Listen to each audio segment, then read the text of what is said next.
Bismillahirrahmanirrahim. Assalamu alaikum students. I hope so you all are fine. Me Anam Fida. Today our topic is macroeconomics and our subject is also macroeconomics, in which we will study macroeconomics indicators. First of all, I will describe you what is macroeconomics. In first semester we have studied the microeconomics. These both are the types of economics in which we study the both types. Economics is divided into the two types. First is microeconomics, which we have studied in first semester, and the other is macroeconomics that we are studying now. Macroeconomics, you know what is microeconomics? What is microeconomics? At the small level. At small level we have studied in first semester, while macro mean बड़ा. Macro को हम large के लिए use करते हैं, for large.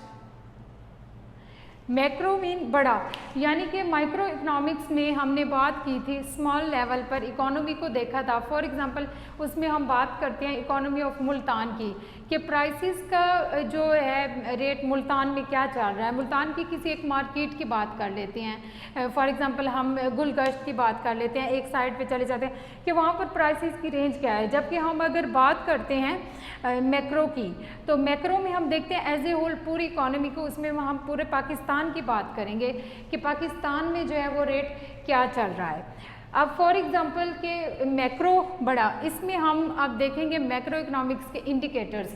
Indicators क्या होते हैं? मैक्रो के इंडिकेटर्स. इंडिकेटर्स क्या होते हैं?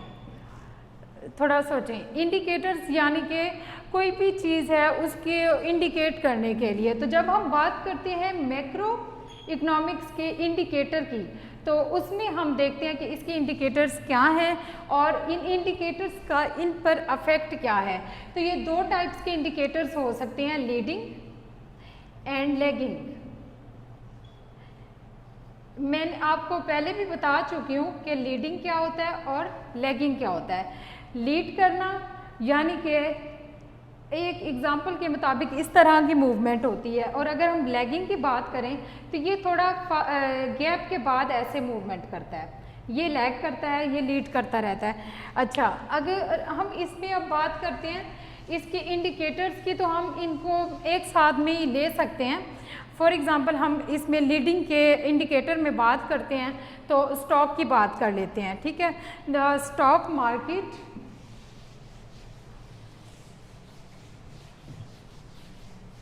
आज के टॉपिक में हम मैक्रो इकोनॉमिक्स के इंडिकेटर की बात कर रहे हैं. ठीक है, और उसमें हम लीडिंग इंडिकेटर की बात करते हैं. स्टॉक मार्केट, हाउस प्राइस, यानी कि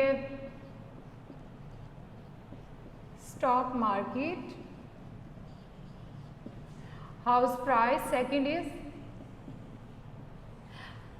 आपको ये डिफरेंट मिल सकते हैं, डिफरेंट उस पर मैं लेक्चर के एंड पे ही आपको जो इसकी बुक है वो भी रेकमेंड कर दूंगी मैक्रो इकोनॉमिक्स की. वो आप लोग ले लीजिएगा और मज़ीद देख लीजिएगा. इसमें बॉन्ड यील्ड्स भी आता है थर्ड पर.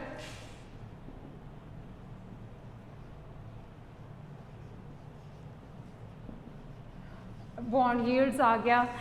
ये सारे मैं आपको लीडिंग इंडिकेटर्स बता रही हूँ. कौन से बता रही हूँ? Leading indicators. अच्छा, production and manufacturing statistic fourth पर आप ले लें.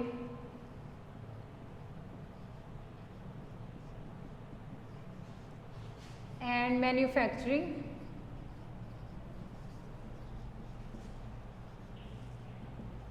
ये भी एक इंडिकेटर है ना.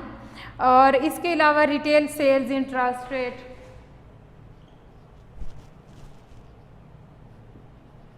Retail sales, and also the other is interest rate.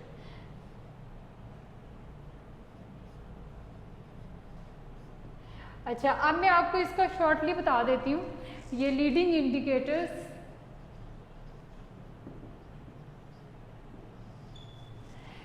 Stock market क्या है? स्टॉक क्या है? आप सोचें आपकी नज़र में स्टॉक क्या है? यानी कि किसी भी चीज़ को जब हम ज़ख़ीरा कर लेते हैं, ठीक है। अब मैंने बात की थी कि मैक्रो इकनॉमिक्स में हम Pakistan as a whole economy को या फिर कोई भी कंट्री अपनी एज ए वोल इकोनॉमी को देखता है। अब इसमें स्टॉक मार्केट है, तो स्टॉक मार्केट में हमारे पास आता है जी फॉर एग्ज़ाम्पल किसी कंट्री की मार्केट में अगर स्टॉक ज़्यादा है तो आपके ख्याल में वो फिर किस लेवल पर तरक्की कर रहा है। ऑब्वियसली ना कि स्टॉक मार्केट एक इंडिकेटर है, शो कर रहा है ना कि मुल्क किस तरक्की पर जा रहा है। अगर स्टॉक ज़्यादा होंगे ऑब्वियसली मैक्रो इकनॉमिक्स का ये इंडिकेटर हमें ये शो करेगा कि जब स्टॉक्स ज़्यादा हैं तो पाकिस्तान की प्रोग्रेस भी जा रही है और ऑब्वियसली ये यानी तरक्की के उस पे है। अब आगे हम बात करते हैं हाउस प्राइस। तो हाउस प्राइसेस का मतलब ये है कि घरों की प्राइसेस यानी कि हाउसेस की फॉर एग्जांपल अगर किसी मुल्क में हाउसेस ज़्यादा होंगे तो हाउसेस में रहने वाले ऑब्वियसली ज़्यादा होंगे। ऐसा तो नहीं है ना कि अब हाउसेस ऐसे बना के रख दिए और वो खाली ही पड़े रहें। तो अब देखें ना हाउसेस किसी कंस्ट्रक्शन उसी बिना पर होती है जब वहाँ पर रहने वाला कोई होता है। सो दैट्स कि इसमें जब बात करते हैं हाउस प्राइस की, अगर हाउस प्राइसेस डिक्रीज़ होंगे ये भी तो मैटर करता है ना। ऑब्वियसली ज़्यादा लोग ज़्यादा परचेज़ करेंगे और जब वो ज़्यादा परचेज़ कर रहे हैं उनकी अंदर रहने वाले ज़्यादा लोग हैं, उनकी एम्प्लॉयमेंट ज़्यादा है, एम्प्लॉयमेंट ज़्यादा हो गई ना। जब किसी मुल्क में एम्प्लॉयमेंट ज़्यादा होती है तो उसमें क्या है जी कि ऑब्वियसली वो तरक्की पे जा रहा है, ठीक है। ये इंडिकेटर किस तरह से शो करता है मैक्रो इकनॉमिक्स को, ये आप देख लें, ठीक है। अब अगर हम बात करें बॉन्ड यील्ड्स की तो बॉन्ड को हम मज़ीद आगे जाकर थोड़ा तफसीलन भी पढ़ेंगे। यहाँ पर मैं बात कर रही हूँ बॉन्ड यील्ड्स की। तो बॉन्ड क्या होता है जिस पर फॉर एग्जांपल हम ले लेते हैं जी कोई सिक्योरिटी है, कोई शेयर्स है।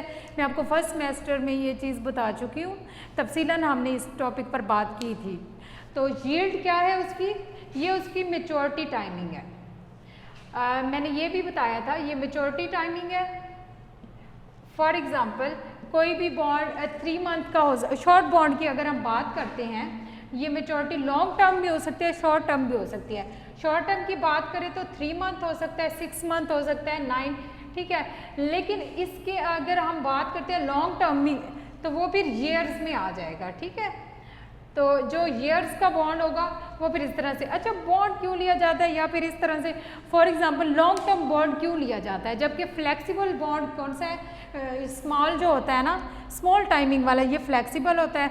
बॉन्ड इसलिए लिया जाता है for example long term bond किसी ने ले लिया, कोई ये सोच सकता है उसने अपने बच्चे को डॉक्टर बनाना है तो उसके लिए वो लॉन्ग टर्म बॉन्ड का इस्तेमाल कर सकता है, ठीक है। क्योंकि वो तो अभी बच्चा में भी छोटा हो, उसने कई सालों बाद उसे डॉक्टर बनाना हो या फिर ऐसा कुछ पॉसिबल हो। लेकिन जो शॉर्ट टर्म बॉन्ड होते हैं ये ज़्यादा फ्लेक्सिबल होते हैं, फिर कुछ खूबियाँ उसमें आएंगी, कुछ खामियाँ उसमें आएंगी। जो शॉर्ट टर्म बॉन्ड होते हैं उसमें फिर रिस्क होता है। रिस्क है ना, देखिए आप लॉन्ग टर्म बॉन्ड लें, जान छूटी बस इजी हो जाए, ठीक है। लेकिन जब आप बात करें शॉर्ट टर्म बॉन्ड की, 3 मंथ का आपका मैच्योर हो गया, फिर 3 मंथ और इस तरह से, ठीक है।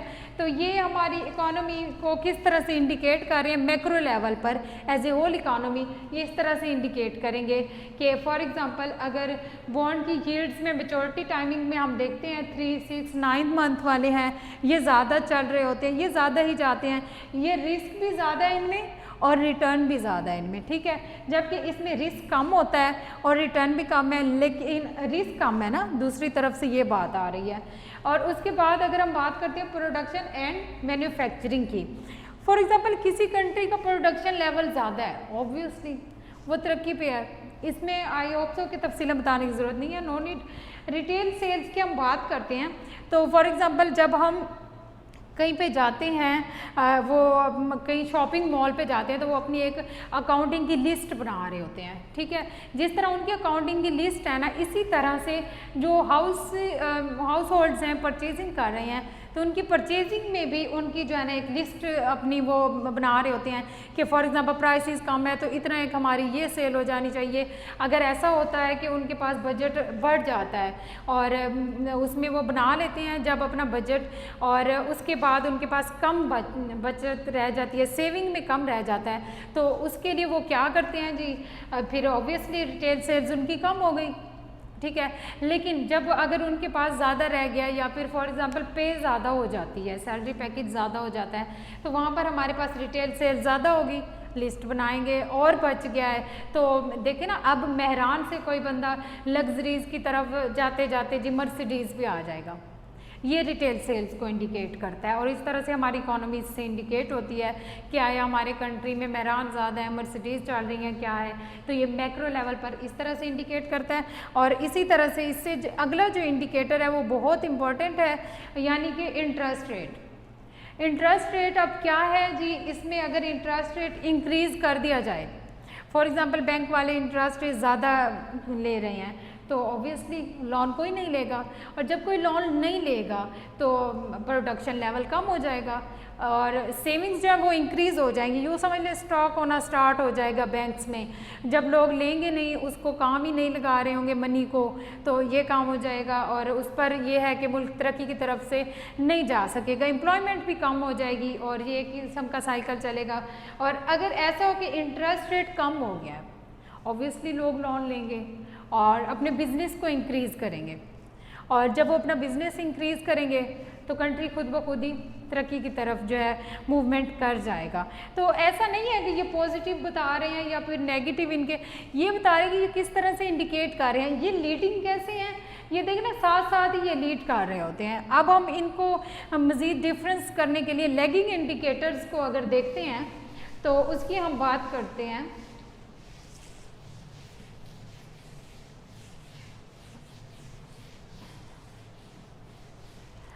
लैगिंग इंडिकेटर में हम अब ये बात करेंगे जी कि जीडीपी की ग्रोथ देख लें, ठीक है। जीडीपी क्या है, gross domestic production, gross domestic. अच्छा, जीडीपी का रेट देखें, डोमेस्टिक का मतलब क्या हो गया, डोमेस्टिक यानी कि नेशनल लेवल पे, नेशनल यानी कि कंट्री के अंदर की बात कर रहे हैं। और इसके जो है बरक्स इसके साथ एक और चीज़ चलती है, वो मैं जस्ट आपको वैसे ही बता रही हूँ, वो है जीएनपी। ये ग्रॉस नेशनल हो जाती है, नेशनल इसको जब हम लेते हैं तो ये हमारी नेशन जहाँ भी रह रही, ये नेशनल यानी कि पाकिस्तानी लेवल पर हो जाएगा। और ये वाला जो नेशनल है ये हमारी नेशन है, ये नेशनल नहीं, ये नेशन है, यानी कि हमारी नेशन जहाँ भी रह रही है ना, आउट कंट्री वाले भी होंगे तो वो इसमें आ जाएंगे। ये चीज़ का फ़र्क वैसे ही मैं ये थोड़ा डिस्कस कर रही थी।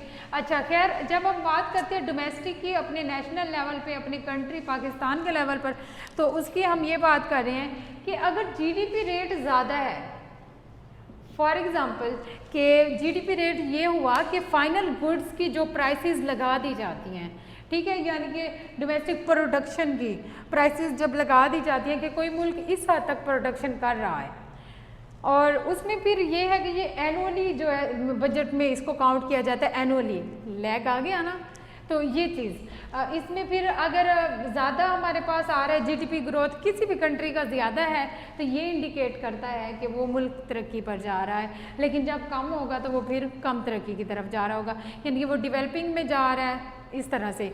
और अगर हम इससे नेक्स्ट की बात करते हैं तो वो है जी CPI and inflation. CPI and inflation, CPI क्या है, consumer price index, consumer price index. कुछ आपको यहाँ से शो हो रहा होगा कंज्यूमर प्राइस इंडेक्स, यानी कि एक कंज्यूमर की बात कर रहा है, इंडिविजुअली बात कर रहा है कि कंज्यूमर की जो प्राइस है उसका जो इंडेक्स पता है ना आपको, वो जो हमारी एक लिस्ट अपनी बनती जाती है ऐसे ऐसे, यानी हम कहीं भी जाते हैं, फॉर एग्जांपल चेज़अप पे जाते हैं, हमने क्या क्या लिया हमारी सारी एक लिस्ट बन जाती है, तो वो सारा जो भी होगा कंज्यूमर प्राइस इंडेक्स। ऑब्वियसली जिसके पास ज़्यादा मनी है, अगर मुल्क तरक्की की तरफ होगा तो कंज्यूमर का प्राइस इंडेक्स ज़्यादा होगा, ऐसा ही है ना। तो जब ऐसा होगा कि कंज्यूमर प्राइस इंडेक्स डिक्रीज़ होगा, जैसा कि आजकल कोरोना के दिनों में चल रहा है, मॉल्स पर इतना रश नहीं है और ये सारी चीज़ें, तो इसमें यह है कि हमारा प्राइस इंडेक्स बहुत लो जा रहा है। तो लो जा रहा है, तो बिल्कुल इकोनॉमी शो हो रही है ना कि इंडिकेट कर रही है ये चीज़। इससे भी हम अंदाज़ा लगा रहे हैं, हम लोग घरों में बैठे डिस्कस कर रहे हैं कि जी मुल्क जो है ना वो तरक्की नहीं कर रहा, लोगों को रोज़गार नहीं मिल रहा, इंडिकेट कर रहा है ना ये। इसको आप देख लें, आजकल ये अप्लाई हो रहा है। तो ये चीज़ CPI जो है ना इस तरह शो करती है।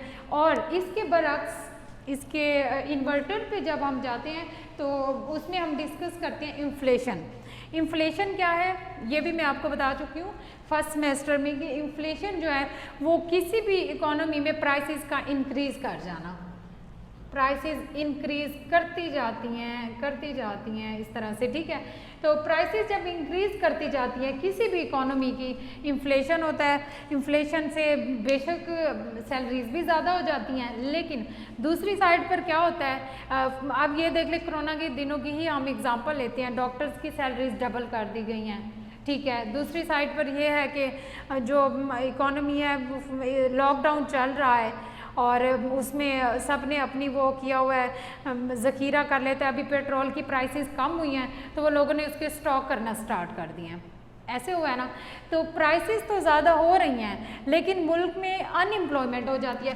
जब भी इन्फ्लेशन आएगी याद रखिएगा कि इसमें प्राइसेस, अनएम्प्लॉयमेंट हो जाएगी कंट्री में, और इसके साथ साथ ही आपके पास यहाँ पे आ जाएगा जी अनएम्प्लॉयमेंट तो हो गई लेकिन प्राइसेस ज़्यादा हो जाएंगी, सैलरीज ऑब्वियसली ज़्यादा हो जाएंगी, ठीक है। यहाँ पर डॉक्टर्स को हायर किया जा रहा है या फिर और स्टाफ को भी उनकी प्राइसेस जो है वो डबल होगी, लेकिन अदर जॉब्स नहीं आ रही, ऐसे ही है ना, अदर जॉब्स नहीं आ रही हैं तो अनएम्प्लॉयमेंट भी साथ ही चल रहा है, प्राइसेस भी यहाँ से इंक्रीज़ करें और मुल्क में महंगाई भी बहुत ज़्यादा हो जाती है, हर चीज़ की प्राइस इंक्रीज़ कर जाती है। आपकी डेली प्रोडक्शन में, डेली कंज्यूमर्स परचेजिंग और ये जितनी भी थिंग्स होती हैं, इंसान भी goods and services, all things की प्राइसेस इंक्रीज़ कर जाती हैं।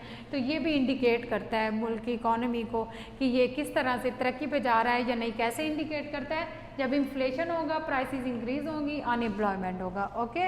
और जब डिफ्लेशन होगा तो डिफ्लेशन में ये होगा कि आपके पास एम्प्लॉयमेंट होगी, डिफ्लेशन तो लेकिन प्राइसेस डिक्रीज कर जाएंगी। ये इन्फ्लेशन है और वो हो जाता है हमारे पास डिफ्लेशन, ये चीज़।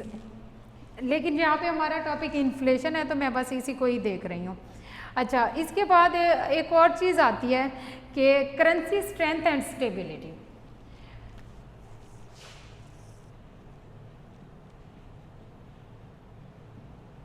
करेंसी की स्ट्रेंथ एंड स्टेबिलिटी मैटर करती है।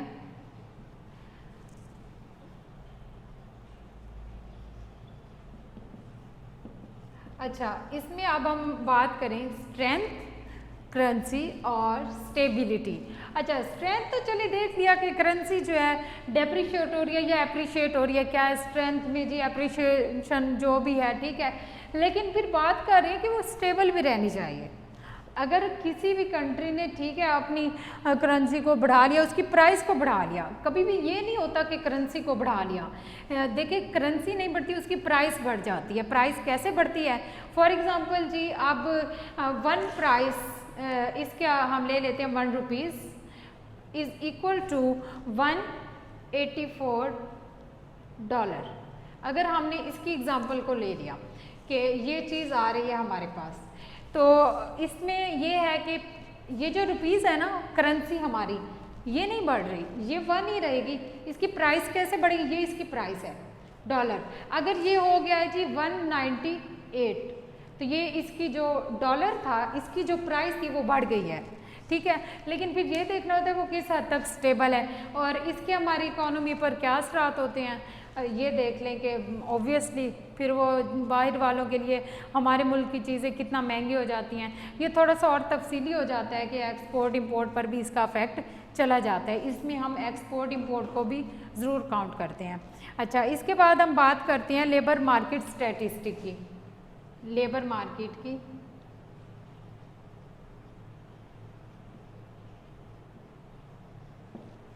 अच्छा, लेबर मार्केट में अब क्या है जी, वो एम्प्लॉयमेंट। अगर किसी मुल्क में लेबर ज़्यादा है, लेबर देखें ना, ये है कि लेबर के आगे टाइप्स आती हैं कि वो फुली एम्प्लॉयड है या फिर जहाँ पर 3 लोग काम कर सकते हैं वहाँ 6 काम कर रहे हैं।